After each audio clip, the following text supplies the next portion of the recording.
Hello everyone, Coach Jacinto here. So in this video, we're gonna talk about our 3-day preseason plan, okay? So our preseason, the methods that we use complex training for power, really trying to get our athletes ready for competition. And we also cut our volume down by about 20% of what our volume was the month that was the month before, okay? So as you can see here, we utilize this method, this block about 8 weeks. So 2 blocks, right? So 2 4-week blocks. The first one that we use for our preseason is we use it right at the end of school. So right at the end of our school, our football team goes to a football camp. Okay, so what I use is I really try to get them ready for that camp, right? Like if we can get them ready for camp and they're performing and they're feeling good, confidence is coming up, right? They're just gonna have a lot more fun at camp. So let's just do a preseason right before camp. So we utilize this block right before camp, and then we'll use it right before the football season, okay? Now, I'm talking right now about our fall football, our football athlete, okay? But you can utilize any of this, and I'll talk a little bit more in another video of how we utilize it for all of our other athletes, okay? So let's dive into some of some of the reasons why I use this and some of the methods that I use, okay? So first, as you can see, July 29th through August 23rd, this is right before the football season, okay? This is when we utilize our preseason. We do a complex training, and like I said, we reduce our lifts by about 20%, okay? Now, complex training, those of you who are not familiar with complex training, it is a great method to help increase power. Now, this is how I explain it to my students. I said, okay, we're gonna lift heavy. We're gonna lift something heavy. We're gonna supercharge our nervous system. We're gonna supercharge our nervous system to where you can jump higher. Now, utilize that, okay, that superpower that you just created by lifting something heavy, and get up as high as you can. You're gonna feel like you jump higher than you've ever jumped before, okay? So let's utilize that, okay? So the method is, let's say for example, a heavy exercise, a back squat, a front squat, okay? But we use it with our back squats. So we'll go back squat, and then we'll go into some type of jump, okay? And I'll talk to you of the differences depending on the athlete, the different jumps that we use, okay?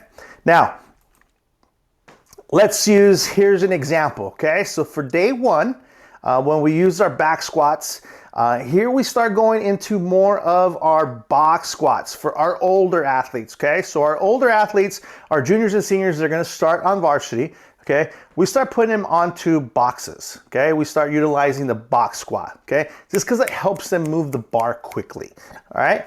And it's less taxing on the nervous system, okay? And less taxing on the knees too. So why would we not do that? We're still front squatting, we're still single leg squatting, but I'm just gonna change the back squat up a little bit, okay? And we pair it up with depth tuck jumps, okay? So they're doing 3 to 4 sets of 2 reps, and that's it. So they're going back squats to depth jumps. Okay, now these are our older athletes, okay? Our athletes that are probably gonna play both ways. Our athletes that have been doing this for a couple years, okay? Now, for our linemen and our 9th graders, okay, we're gonna do seated jumps, okay?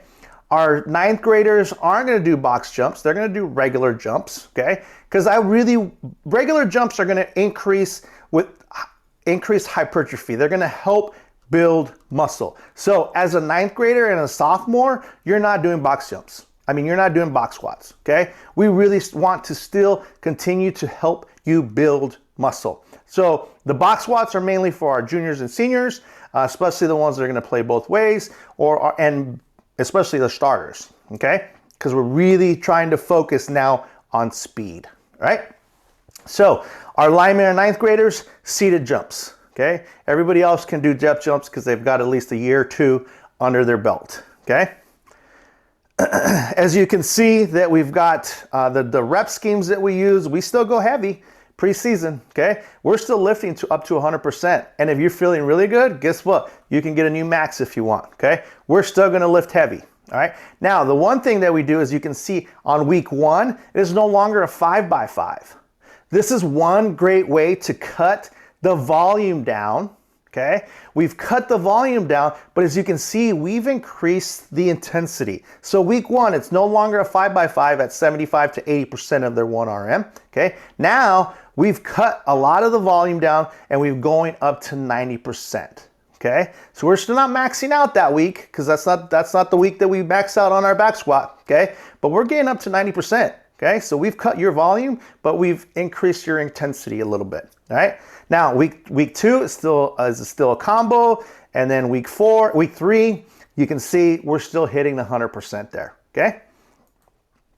So for day 2, our bench press. Our bench press, we do plyo push-ups just because it works logistically for us. Some of our younger kids that can't do plyo push-ups will do band, or they'll throw medicine ball up against the wall. So there's different things that you can do, just what works for you logistically. Okay. For us, plyo push-ups work the best. Plyo push-up is a clapping push-up. Push up as high as you can, clap, come back down. You're only doing reps of 3, okay? So you can see on week 1 for our bench press, we're maxing out. We're keeping the same type of method that we were doing the week prior, okay? So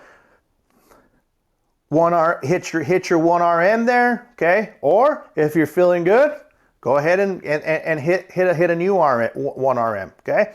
Week 2, kind of combo, and then week 3, so we're maxing out on our back squat. For us, where normally for the bench press was a 5x5, here's another way that we just cut volume down during preseason. We cut volume down, but we brought the intensity up a little bit, okay? Just to get the athlete ready for the season.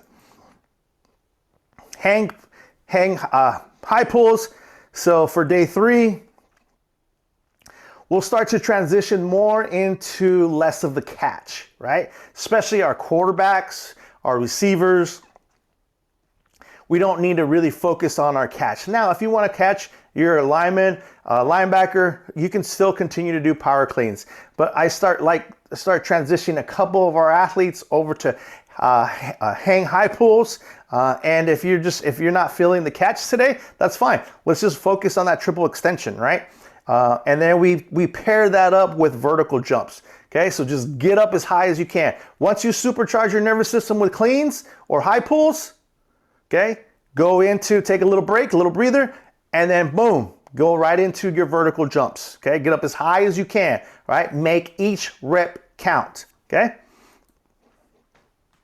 And that's how we kind of transition into preseason. And like I said, we use this 8 weeks, so 4 weeks that's right before camp, and then 4 weeks right before we go into in-season, okay? In our next video, we'll talk about how I put together our in-season plan, and thanks for listening, and I'll talk to you soon.